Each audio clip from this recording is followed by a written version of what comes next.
About 2 years ago, I rented a room in a 3-bedroom house. The walls were very thin. My bedroom had one window, which led into the living room, none with outside access. This window will be important later on. There was 3 bedrooms, one for me, one for the master tenant, and one spare, which at the time was rented out by a pretty friendly guy. Well, friendly guy had issues with his work visa and had to move back to Canada last minute, leaving us about 2 weeks to find another roommate. Our quickest and easiest option was Craigslist. Due to my work schedule, I had no part in the selection process, but I was content when the new roommate moved in a bit later. Something was off about this guy, but he seemed friendly enough. He was a very tall, large man and was very quiet. Not somebody who I wanted to go out of my way to hang out with, but was still okay to be around. 2 weeks after he moved in, the master tenant left for Hawaii, leaving me and the new tenant alone. For the first few days, things were normal. However, that all changed one night. I was woken up at about 8 a.m. to a frantic knocking on my door. The new roommate, we'll call him Kyle, was standing there when I opened up, looking frazzled. He looks me dead in the eye and asks, "So do you want to tell me what was going on last night?" To which I was shocked and confused. Last night I had come home from work at about 9 p.m. and immediately showered and went to bed. I explained this to him, and he says that he heard me screaming, that he saw me through the window, arguing with our landlord, who I had never met in person at this point. He claimed that he heard people coming in and out of our house. I tell him no way. None of that ever happened. After staring at me for a bit longer, he leaves. The next morning I wake up to the same thing. This time he says he saw me arguing with my boyfriend. I was single at the time. He said that he saw me talking with the master tenant, who, as I mentioned before, was in Hawaii. He also asked me for the badge number of the officer I was talking to. Apparently he saw a bunch of police as well. This time I get angry, and I more or less tell him to cut this shit out. "I'm not doing anything, and I have no idea what you're talking about." He got this weird look on his face and said, "I think I had a seizure in my sleep. Next time that happens, call the ambulance." After that, he left. But about an hour later, he begins knocking at my door again.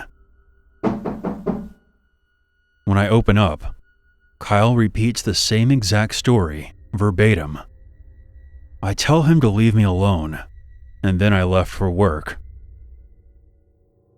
My workday went about as expected. I'm a bit reluctant to return home, but I was too tired to crash at somebody else's place.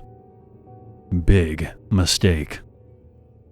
At about 1 a.m., I wake up to doors slamming.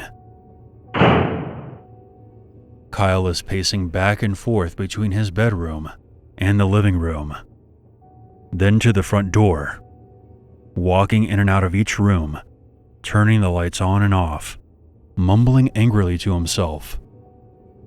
I can see his shadow pacing back and forth through the frosted window in my room. Since my room is dark, he can't see inside. Suddenly he screams, "I can't live like this anymore. Why are you doing this to me?" I thought he was on the phone, so I didn't respond. A few moments later, he screams my name. I then realized his statements were directed at me. I knew I had to get out of there, so I quietly crept out of bed and started getting dressed, packing up bags of clothes for work in the morning. I'm almost done when he screams, "I can hear you." He then charges over to my room, slapping the wall next to my door, but not touching the door itself. I look toward my window and I see his shadow lean all the way forward, pressing his ear against the glass. I was fucking terrified, and I sat completely still, not moving a muscle. He eventually screams my name again and moves away from the window. I hear him start pacing between rooms again. Now my shoes are kept on a rack outside my door and not inside my room, so I know that when I leave, I'm going to need a moment to put them on.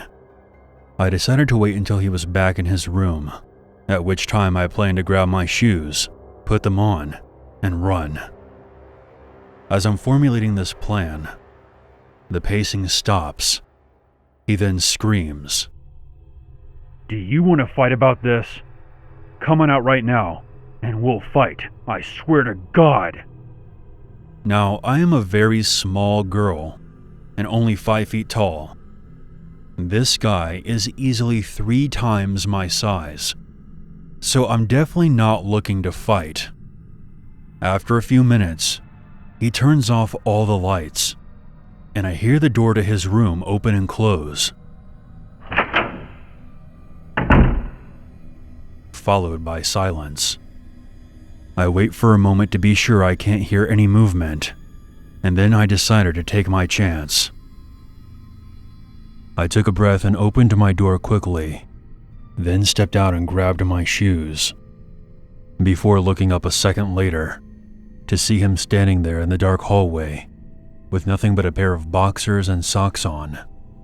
He then spoke in a low, calm voice. "Ma'am, we need to talk." That was a hard no from me, so I grabbed my shoes and ran out the front door with them in hand. I ran about half a block barefoot before stopping and putting them on. When I looked behind me, I saw him standing in the porch light of our front door, watching me run, but not moving. Luckily for me, I had a friend who lived about 2 blocks away, and I had their spare key on me. So I let myself in and crashed there for the night, and that's where I stayed for the next week, while we worked things out with our landlord. Kyle agreed to move out within the week. He said he didn't remember anything that happened, and wasn't sure if it was real or not, but if I said that's what went down, then it must be true.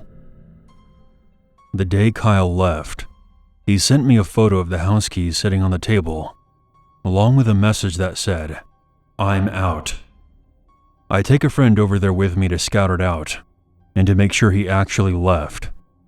When we got there, we discovered that not only did he leave a bunch of food and furniture behind, but he had ripped out all the fire alarms from the ceiling, and had unscrewed and removed the deadbolt from the front door, and left them lined up neatly on the front table. The door to my bedroom can only be locked by using a key from the outside, and had been locked when we arrived, which meant that Kyle still had a key to my room. We called a locksmith right away.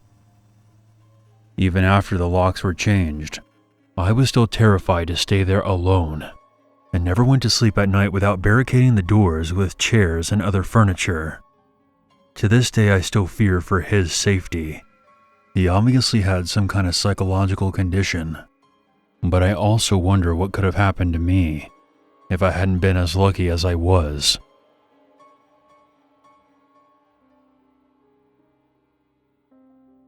A few weeks ago, I had to fly out to a small town I had never been to in order to look for a place to live. I'm moving there in the fall to start grad school. My boyfriend flew with me. Before the trip, I researched all sorts of apartments on Craigslist and set up a bunch of appointments. Our first appointment was in the afternoon, in this sort of remote residential area. The landlord sounded fine over email and asked me to call him about an hour before the appointment to confirm that I was still coming. I called, but he didn't answer. So my boyfriend and I started walking to the house and just hoped that he would show up. About 10 minutes before the appointment, the guy calls me. "Hey, are you coming?" He sounded like an older man, and had this very strange, slow way of talking. But I just thought he was older. "Yes, we're in front of the house now." He then got extremely upset. "We?" "Oh yeah, my boyfriend's with me." "You never told me you had a boyfriend. You never said that." It had never crossed my mind to tell him this information, since my boyfriend would not be coming to live with me. He was just helping me look for apartments on the trip. I told the man, and after a very long pause, he said, "I'm sorry. It's just, sometimes people don't tell me when they're married, and it surprises me. I'll see you soon."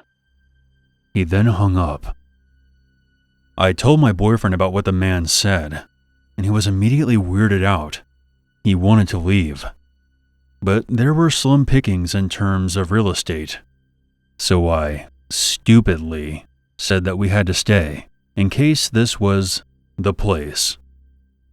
As we were discussing this, we see a man leave the house we were going to view. This man was young and extremely sketchy looking. He took one look at us and ran to his car and pulled away from the curb with a screech. Okay, so now we're really starting to get creeped out. But this isn't enough for us to just bail. Yet. Me and my boyfriend looked at each other, wondering what to do. Soon, the landlord arrives. He looked to be in his 50s, very tall and strong looking. His eyes were completely blank and devoid of emotion. He slowly walks up to us and says, "I would shake your hands, but mine are dirty." "Where from?" my boyfriend asks. "Work," he flatly responds. He then asks me a lot of questions, completely ignoring my boyfriend. What am I going to school for? What other places am I considering for living? Is my boyfriend moving to this town as well? The entire time, he stares into my eyes without blinking. I try to give him answers that are as vague as possible. Meanwhile, my boyfriend is asking the landlord the same kind of questions, which he refuses to answer any of them. He then says, out of nowhere, "Let me show you the basement." At this point, we really should have left, but we didn't. I kept thinking that this was an eccentric old man from a small town, and we're city folk, and he was just feeling paranoid. My boyfriend, on the other hand, wanted to get out of there, but he followed us, as the man led us to the back of the house, away from the street, to this sort of detached shed. He opened the door, and we saw that there were stairs leading down into utter darkness. He flipped the switch at the top of the stairs, and the light did not turn on. Normally, the response for this would be, "Oh shit, the light's out," or something like that. But he just says, and slowly walked down into the darkness. He then just stood there, without moving, in the dark, then said, "Aren't you coming down?" There's nothing to see if the light's out," says my boyfriend. The landlord just stands there for a long time, then slowly walks back up the stairs and closes the basement door without saying anything. He took us into the house. Weird and increasingly creepy things ensued. The front door, the only exit to the house, locked automatically.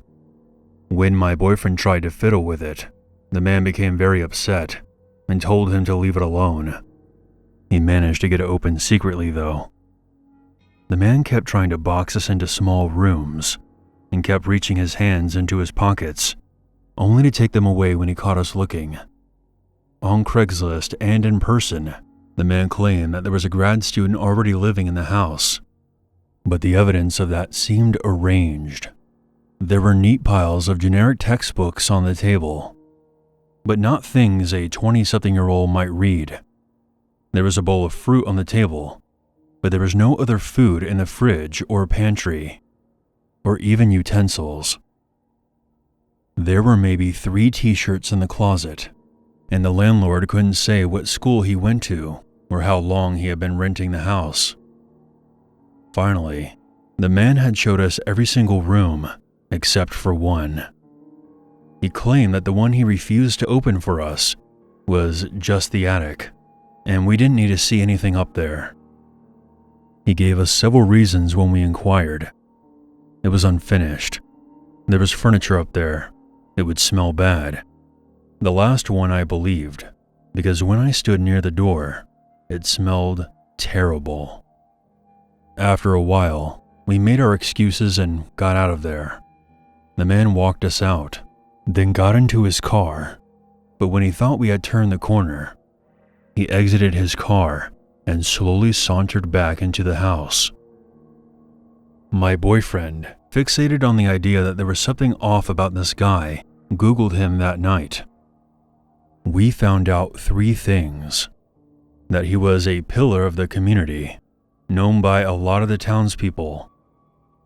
There was no evidence of him owning or managing real estate, as he claimed on Craigslist, and that he had listed his home address as the very house we had been touring. So that was definitely the creepiest thing that's ever happened to me.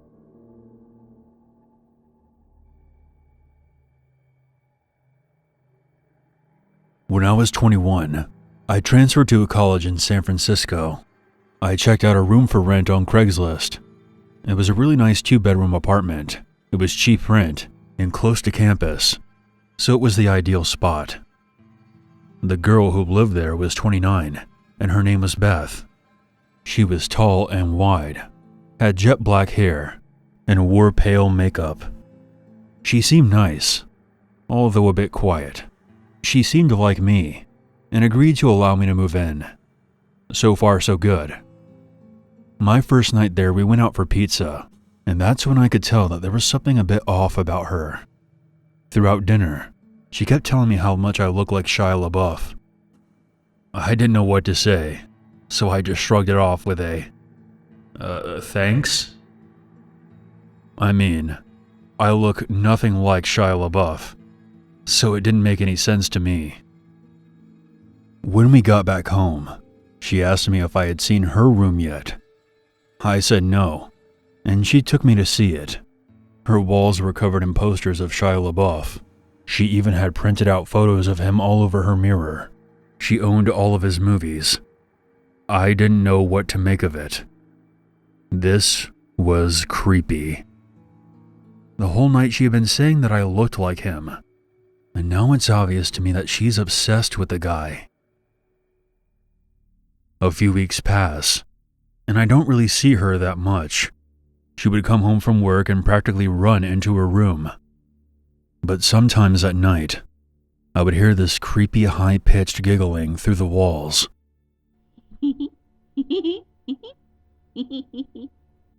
I wondered what the hell she could possibly be doing in there.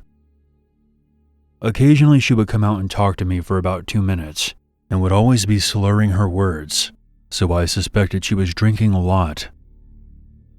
Sometimes she wouldn't say anything. She would just stand in the hallway, watching me. I would turn and see her and be surprised and say, hello, Beth. Then there would be this long, awkward pause, and she would give me her creepy, high-pitched giggle. It was uncomfortable being around her. She gave me the chills. One night I woke up at around 2 a.m. because I heard what sounded like the front door being unlocked. I came out of my bedroom. All the lights were off, but I could see Beth standing by the front door. She had her face against it, and she was turning the lock back and forth, over and over again.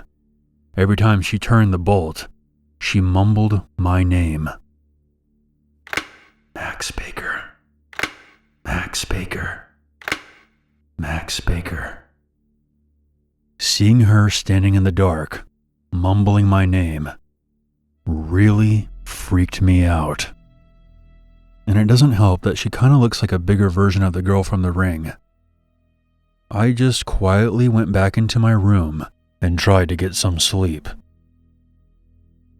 One night I was watching Gladiator, and she stumbles out of her room and turns on the living room light, forcing me to pause the movie. She then asked me if I wanted to hear about her ex-boyfriend. It was an uneasy segue into the topic, but I just said, sure, and then awkwardly sat back and listened to her. 10 minutes into her story, she was very worked up. She was screaming at the top of her lungs about her breakup, and she wasn't listening to me when I asked her to lower her volume. I was worried that one of the neighbors was going to call the police. While she was screaming, she said something that really freaked me out. She was in such a fit and blurted out, "I'll slit his throat." That was a big game changer. I had no idea what this woman was capable of. She was practically a stranger, and everything I had seen was becoming disturbing. After a few more minutes, she told me, "Thanks for listening." I got out of there pretty fast and went to my room to go to sleep. I had a pretty unsettling feeling about being in the same apartment as her. And what's worse, there was no lock on my bedroom door. I pushed the edge of the dresser in front of it to act as a barricade. I woke up in the middle of the night to the sound of my dresser scraping against the floor. Beth was pushing the door open. I turned on my light, shouting at her to stop. I could see her through the opening. She was drunk and had this insane look in her eyes. I pushed the door closed and yelled at her to go to bed. I could hear her walk back to her room, but I couldn't fall back to sleep. The next morning, when I went out into the hallway, my heart dropped. I saw one of her steak knives on the floor by my door. I got goosebumps all over my arms. All I could think about was her saying what she would do to her ex-boyfriend's throat. I confronted her about it, and she said that she didn't remember trying to push my door open and didn't even remember the conversation we had about her ex. By this point, I had enough. My lease was month to month, so I found a new spot and moved out. About a month after I left, she contacted me. I was at the movies and my phone was off. When I got out, I turned on my phone, and I was shocked to see that she had sent me over 40 messages over the course of the past 2 hours. They were all just insane texts that ranged from everything between, "Hi, how are you?" to, "I fucking hate you." It was just insane. I didn't respond, and I never heard from her again. I've always wondered, what would have happened if I didn't set my dresser by my door that night? Would she have quietly entered my room with a knife? Ugh, that just freaks me out.